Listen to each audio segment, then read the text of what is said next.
Vinayaka Missions Research Foundation, deemed to be university. Salem campus. Toll free number 1800-258-2929.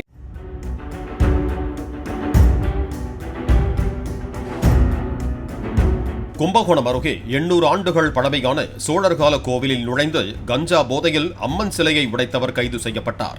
கீழ்கோர்க்கை கிராமத்தில் 3ஆம் குலோத்துங்க சோழனால் கட்டப்பட்ட கோவிலில் துர்க்கையம்மன் சிலையை சேதப்படுத்தியதாக வந்த புகாரை அடுத்து விசாரணை நடத்திய காவல்துறையினர் அதை ஊரைச் சேர்ந்த வீரமணி என்பவரை கைது செய்து சிறையில் அடைத்திருக்கிறார்கள்.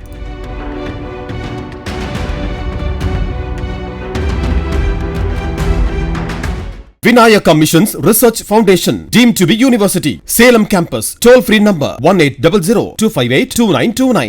Play Store மற்றும் App Storeல் இருந்து பாலிமர் செயலியை QR கோடு மூலம் பதிவிறக்கம் செய்யுங்கள். செய்திகளை உடனுக்குடன் பெறுங்கள்.